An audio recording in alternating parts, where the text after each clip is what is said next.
శ్రీ గురుభ్యో నమః. శ్రీ శివసహస్రనామ స్తోత్రం 36వ శ్లోకం నుండి 40వ శ్లోకం వరకు నేర్చుకుందాం. 36వ శ్లోకం. ముఖ్యో ముఖ్యో అముఖ్యశ్చ అముఖ్యశ్చ దేహశ్చ దేహశ్చ కాహలిః కాహలిః సర్వకామదః సర్వకామదః సర్వకాలప్రసాదశ్చ సర్వకాలప్రసాదశ్చ సుబలో సుబలో బలరూపధృత్. బలరూపధృత్. ముఖ్యో ముఖ్యశ్చ దేహశ్చ ముఖ్యో ముఖ్యశ్చ దేహశ్చ కాహలిః సర్వకామదః కాహలిః సర్వకామదః సర్వకాలప్రసాదశ్చ సర్వకాలప్రసాదశ్చ సుబలో బలరూపధృత్. సుబలో బలరూపధృత్. ముఖ్యో ముఖ్యశ్చ దేహశ్చ కాహలిః సర్వకామదః ముఖ్యో ముఖ్యశ్చ దేహశ్చ కాహలిః సర్వకామదః సర్వకాలప్రసాదశ్చ సుబలో బలరూపధృత్. సర్వకాలప్రసాదశ్చ సుబలో బలరూపధృత్. ముఖ్యో ముఖ్యశ్చ దేహశ్చ కాహలిః సర్వకామదః సర్వకాలప్రసాదశ్చ సుబలో బలరూపధృత్. 37వ శ్లోకం. సర్వకామ సర్వకామ వరశ్చైవ వరశ్చైవ సర్వదః సర్వదః సర్వతోముఖః సర్వతోముఖః. ఆకాశ ఆకాశః నిర్విరూపశ్చ నిర్విరూపశ్చ నిపాతి నిపాతి హ్యవసః హ్యవసః ఖగః ఖగః. సర్వకామవరశ్చైవ సర్వకామవరశ్చైవ సర్వదః సర్వతోముఖః సర్వదః సర్వతోముఖః. ఆకాశనిర్విరూపశ్చ ఆకాశనిర్విరూపశ్చ నిపాతి హ్యవసః ఖగః నిపాతి హ్యవసః ఖగః. సర్వకామవరశ్చైవ సర్వదః సర్వతోముఖః సర్వకామవరశ్చైవ సర్వదః సర్వతోముఖః. ఆకాశనిర్విరూపశ్చ నిపాతి హ్యవసః ఖగః ఆకాశనిర్విరూపశ్చ నిపాతి హ్యవసః ఖగః. సర్వకామవరశ్చైవ సర్వదః సర్వతోముఖః ఆకాశనిర్విరూపశ్చ నిపాతి హ్యవసః ఖగః. 38వ శ్లోకం.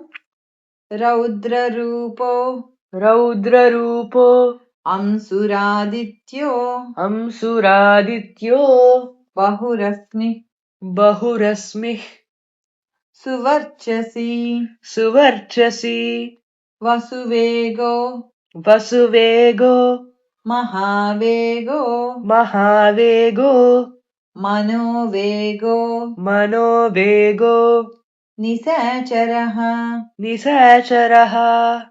రౌద్రరూపోऽంసురాదిత్యో రౌద్రరూపోऽంసురాదిత్యో బహురశ్మిః సువర్చసి బహురశ్మిః సువర్చసి వసువేగో మహావేగో వసువేగో మహావేగో మనోవేగో నిశాచరః మనోవేగో నిశాచరః. రౌద్రరూపోऽంసురాదిత్యో బహురశ్మిః సువర్చసి రౌద్రరూపోऽంసురాదిత్యో బహురశ్మిః సువర్చసి వసువేగో మహావేగో మనోవేగో నిశాచరః వసువేగో మహావేగో మనోవేగో నిశాచరః.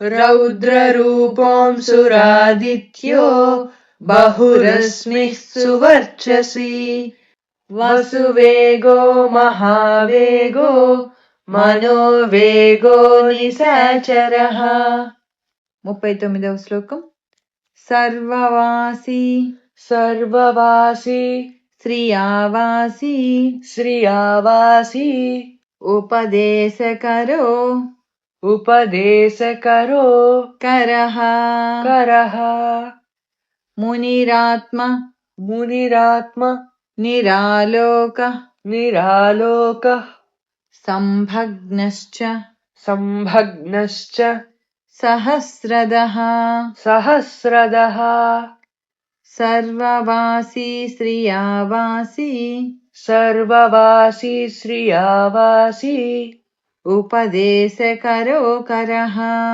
उपदेशकरो करः మునిరాత్మ నిరాలోక मुनिरात्मनिरालोकः సంభగ్నశ్చ సహస్రదః सम्भग्नश्च सहस्रदः సర్వవాసి శ్రియావాసి ఉపదేశకరో కరః सर्ववासी श्रियावासी उपदेशकरो करः మునిరాత్మ నిరాలోక సంభగ్నశ్చ సహస్రదః मुनिरात्मनिरालोकः सम्भग्नश्च सहस्रदः सर्ववासी श्रियावासी उपदेशकरो करः मुनिरात्मनिरालोकः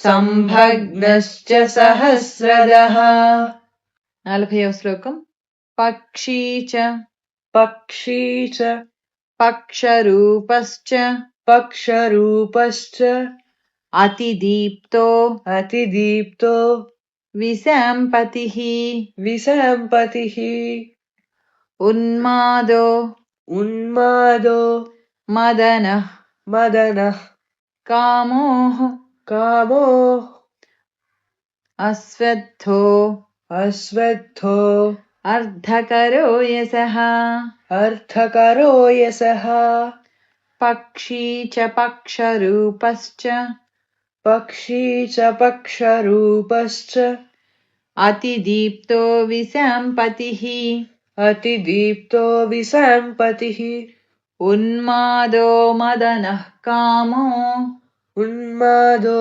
मदनः कामो హ్యస్వద్ధోర్థకరో యసః ह्यस्वत्थोऽर्थकरो यशः పక్షీ చ పక్షరూపశ్చ అతిదీప్తో విశాంపతిః पक्षी च पक्षरूपश्च अतिदीप्तो विसम्पतिः ఉన్మాదో మదనః కామో హ్యస్వద్ధోర్థకరో యసః उन्मादो मदनः कामो ह्यस्वत्थोऽर्थकरो यशः పక్షీ చ పక్షరూపశ్చ అతిదీప్తో విశాంపతిః ఉన్మాదో మదనః కామో హ్యస్వద్ధోర్థకరో యసః